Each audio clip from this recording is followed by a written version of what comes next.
Guys बहुत दिन पर आज गोटे वीडियो आनिक आज आम पढ़ा जुक्ताक्षर आम अलरेडी फला माने मात्रा और फला सरी सारी आम पढ़ा जुक्ताक्षर। तो चलते स्टार्ट करवा। व्यंजन वर्ण सहित व्यंजन वर्ण मिसिले ताकू जुक्ताक्षर कहती। ओके, गोटे व्यंजन वर्ण सहित अन्य एक व्यंजन वर्ण मिसिले ताकू जुक्ताक्षर कहती। जुक्ताक्षर अन्य नाम होची युक्त वर्ण बा युक्त व्यंजन। जदि कौन क्वेश्चन रे माने कौन एग्जाम रे आपन को तार प्रतिशत माने तार अन्य नाम पचारिला ताले आपन सेठी कंफ्यूज होय कि ए दुईटा भितर जदि जोटा भी गोटे ऑप्शन अछि सेटा आपन क्लिक करि परिबे। ओके, एबे जिवा नेक्स्ट। ओके, एबे हम ताले देखिबा अनुनासिक जुक्ताक्षर कोन। प्रत्येक वर्गर पंचम वर्ण सहित सही वर्गर अन्य वर्ण मानकर संयोग सृष्ट माने जो सृष्टि होता है सही जुक्ताक्षर को अनुनासिक जुक्ताक्षर बा अनुनासिक युक्त वर्ण बोली कहा जाए। क्लियर हेले प्रत्येक वर्गर पंचम वर्ण सहित सही वर्गर अन्य वर्ण मानक संयोग सृष्ट जुक्ताक्षर को अनुनासिक जुक्ताक्षर बा अनुनासिक युक्त वर्ण कहती। जमती कि एबे देखंतु व ञ ञ ण न म प्रत्येक वर्गर पंचम वर्ण माने ताहले अनुनासिक जुक्ताक्षर 20टी अटे। केतोटी अनुनासिक जुक्ताक्षर 20टी अटे। कोठी शॉर्ट क्वेश्चन आसीबो केतोटी अनुनासिक जुक्ताक्षर रहिछि ताहले आपण माने कंफ्यूज होय कि 20 रे क्लिक करबे। ओके, एबे जिबा नेक्स्ट। आमे 20टी अनुनासिक जुक्ताक्षर देखिथिले तो चलंतु एबे ताको विस्तारित भाबे देखिबा। एटा होछि व युक्त क अंक वंकंक व युक्त ख वंकंक व युक्त ग वंगंघ व युक्त घ वंगंघ। ठीक से परी न्य न्य युक्त च न्यंचंच न्य युक्त छ छ न्य युक्त ज ञ न्य युक्त छ झ। ओके, प्रथम टाको कं ख गं को कहला क वर्ग ञंचंच। ओके, हाको च वर्ग कहला। ठीक से परी ण युक्त ट ण टंट ण युक्त ठ ण टंठ ण युक्त ड ण डंड ण युक्त ढ ण ढंढ। याको ट वर्ग बोली कहला। न युक्त त नंतंत न युक्त थ नतंथ न युक्त द ड न युक्त ध ढ। याको त वर्ग कहला। ओके, प्रथम टा कहला क च ट त म युक्त प म पम प म युक्त फ म पम फ म युक्त ब म बम ब म युक्त भ म बम भ। याको प वर्ग बोली कहला। ओके, एही 20टी अनुनासिक जुक्ताक्षर को अंशर साहाय्य मध्ये लिखा जाई परिबो। केमती जेमती देखंतु मोटे एग्जांपल देछि बंका अंकंक लागिछि एठी हमें अंशर देखि बंका लिखि परिबा। सेमती एटा होछि आ गोटे संख्या अंकंक अछि एठी हमें संख्या स रे अंशर देखि एही परि हमें बाकी जो 18टी रहला सेगुडी को मध्ये लिखि परिबा।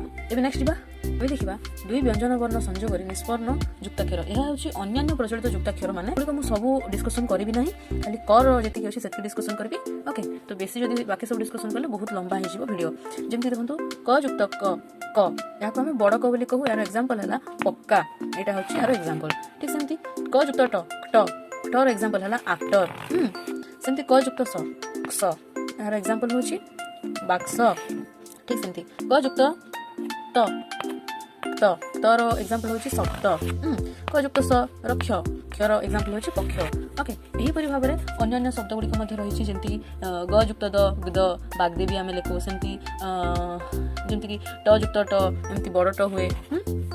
सेही परि ड युक्त ड हेले जो एमति ड हुए है ना। तापरे स्ट मध्ये हुए एमति स रे एमति जो ट दिया जाय स युक्त ट हेले एही परि जेमति कि यार गोटे एग्जांपल दउछि नष्ट। एही परि विभिन्न सारा जो बहुत सारा अच्छी जुक्ताक्षर एगुड़ी को आपण निजे खोजिबे खोजिकी पढ़िबे। ओके, एबे हमें नेक्स्ट जिबा। आमे देखिबा दुई रु अधिक व्यंजन जुक्ताक्षर। आमे टिके आगु देखिले दुईटी व्यंजन वर्ण जुक्ताक्षर जेमति कि क युक्त क बड़ क हेतिला सेमति एबे आमे देखिबा दुई रु अधिक व्यंजन जुक्ताक्षर। ठीक देखंतु क युक्त त युक्त र त्र यार गोटे एग्जांपल होछि वक्त्र। सेमति म युक्त भ युक्त र म्र यार गोटे एग्जांपल होछि सम्भ्रांत। म युक्त क युक्त त मुक्त यार एग्जांपल होछि पंक्ति। ठीक से परि र युक्त ण युक्त ण र्ण यार गोटे एग्जांपल होछि वर्णना। स युक्त थ युक्त य समान स्थ यार गोटे एग्जांपल होछि स्वास्थ्य। एही परि बहुत गुडे जिंस अछि, बहुत गुडे व्यंजन वर्ण अछि जार कि जुक्ताक्षर आपण मन जुक्त हेछि जेगुडा को बहुत सारा अछि सेगुडा आपण निजे खोजि कि पढि परिबे। म खाली एगुडी को सब आपण को बेसिक नॉलेज देछि। ओके, बाकी जिंसटा आपण निजे एनालाइज करि परिबे। एबे जिबा नेक्स्ट। एबे हम टिका गुडी जो जुक्ताक्षर गुडी को व्यंजन वर्ण जुक्ताक्षर पढिलो जेमति कि मु आपण को कहितली बाक्स। बाक्स को आमे एही परि हळन देखि मध्ये लिखि परिबा। कहबा तात्पर्य एही कि जे आमे जे गुडी को एमति माने जुक्त करि के लेखु ताको आमे हळंत रे मध्ये लिखि परिबा। ଯେମିତିକି ଦେଖନ୍ତୁ ବାକ୍ସ, ଏଠି ଆମେ ଦେଖିଦେଲେ ଏଠି ବାକ୍ସ, ଦୁଗ୍ଧ ଆମେ ଏମିତି ହଳଦୀ ଦେଇକି ଦୁଗ୍ଧ ଲେଖିଦେଲେ, ଉତ୍କଳ ଆମେ ଏଠି ହଳଦୀ ଦେଇକି ଉତ୍କଳ ମଧ୍ୟ ଲିଖିଦେଲେ, ଗଳ୍ପ ଆମେ ଏଠି ହଳଦୀ ଦେଇକି ଗଳ୍ପ ଲିଖିଦେଲେ, ଖଡ଼ଗ ଏଠି ଆମେ ହଳଦୀ ଦେଇକି ଖଡ଼ଗ ମଧ୍ୟ ଲେଖିଦେଲେ। ଓକେ, ବୁଝିପାରିଲେ ଆପଣମାନେ? କିଛି ଜିନିଷକୁ ଏମିତି ବଡ଼ ଭାବରେ ମାନେ ଯୁକ୍ତ ଭାବରେ ଲେଖିବା ସହ ଏମିତି ହଳଦୀ ଦ୍ୱାରା ମଧ୍ୟ ଲେଖାଯାଇ ପାରୁଛି। ଓକେ, ଏବେ ଯିବା ନେକ୍ସଟ। ଓକେ, ଏବେ ଆମେ ଦେଖିବା ବନାନ। ଗୋଟିଏ ଶବ୍ଦରେ ଥିବା ବର୍ଣ୍ଣଗୁଡ଼ିକୁ ପୃଥକ ପୃଥକ ଦର୍ଶାଇ ଉଲ୍ଲେଖ କରିବାକୁ ବନାନ କୁହାଯାଏ। ଯେମିତିକି ମୁଁ ଗୋଟେ ଏକ୍ସାମ୍ପଲ ନେଇଛି ଏଠି ରମେଶ। ଏବେ ଆମେ ଏହାକୁ ପୃଥକ କରିକି ଲେଖିବା। ର ଯୁକ୍ତ ଅ ର, ମ ଯୁକ୍ତ ଏ ମେ, ସ ଯୁକ୍ତ ଅ ସ। ତାହେଲେ এই ରମେଶ ଲେଖିବାରେ ଆମକୁ 6ଟି ବର୍ଣ୍ଣର ବ୍ୟବହାର କରିବାକୁ ପଡ଼ିଛି। 1 2 3 4 5 6। ଅତଏବ ଏମିତି ବର୍ଣ୍ଣଗୁଡ଼ିକୁ ପୃଥକ ପୃଥକ ଭାବେ ଦର୍ଶାଇ ଉଲ୍ଲେଖ କରିବାକୁ ହିଁ ବନାନ କୁହାଯାଏ। ଓକେ, କନସେପ୍ଟ କ୍ଲିୟର ହେଲେ ଆପଣମାନେ? ଏବେ ଯିବା ନେକ୍ସଟ। ଏବେ ଆମେ ଦେଖିବା ଉଚ୍ଚାରଣ। ତାହେଲେ ଉଚ୍ଚାରଣର ସେମିତି କିଛି ଖାସ୍ ଡେଫିନେସନ୍ ନାହିଁ। କେବଳ ଦେଖନ୍ତୁ ଇଂରାଜୀ, ହିନ୍ଦୀ ଆଉ ଅନ୍ୟ କେତେକ ଭାଷାରେ ଲିଖନ ଉଚ୍ଚାରଣ କ୍ଷେତ୍ରରେ ପାର୍ଥକ୍ୟ ଦେଖାଯାଏ। ମାତ୍ର ଓଡ଼ିଆ ଭାଷାରେ ଏହିପରି ପାର୍ଥକ୍ୟ ନାହିଁ। ଏହି ପ୍ରକାର ବ୍ୟତିକ୍ରମ କେତେବେଳେ ହିଁ ଦେଖିବାକୁ ମିଳିଥାଏ। ଯେମିତିକି ମୁଁ ଆପଣଙ୍କୁ ଗୋଟେ ଏକ୍ସାମ୍ପଲ ଦେଇକି କହୁଛି।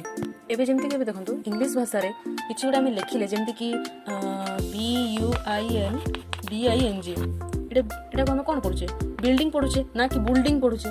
ଠିକ୍ ସେହିପରି ଓଡ଼ିଆ ଭାଷାରେ ସେମିତି କିଛି ବି ଚେଞ୍ଜେସ୍ ହୁଏନି। ଯେଉଁଟା ଯେମିତି ଲେଖା ହେଇଥାଏ ସେଇଟା ସେମିତି ହିଁ ପଢ଼ାଯାଏ। କିନ୍ତୁ କେତେକ ସ୍ଥାନରେ ଏହିପରି ହୁଏ। ସେ ସ୍ଥାନ ଗୁଡ଼ିକ କ'ଣ କ'ଣ? ଯେମିତି ଦେଖନ୍ତୁ ଅଗ୍ରଗଣ୍ୟ ଆମେ ତ ଏକ୍ଜାକ୍ଟଲି ଅଗ୍ରଗଣ୍ୟ କହୁନି, ଆମେ ସବୁବେଳେ କହୁ ଅଗ୍ରଗଣ୍ୟ।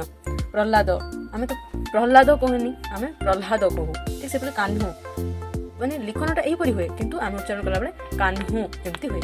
ତ ଏଇଟା ହେଉଛି ଲିଖନ ପ୍ରଣାଳୀ, କିନ୍ତୁ ଓଡ଼ିଆର ଏଇଟା ହେଉଛି ଉଚ୍ଚାରଣ ପ୍ରଣାଳୀ। ଓକେ,ଙ୍କର ଅଛି ଏବେ ଗୀତା। ଏ ଗୀତାଟା ଦୀର୍ଘ ସ୍ୱରରେ ଅଛି, କିନ୍ତୁ ଆମେ ତ କହିଲା ବେଳେ ଗୀତା କହୁ।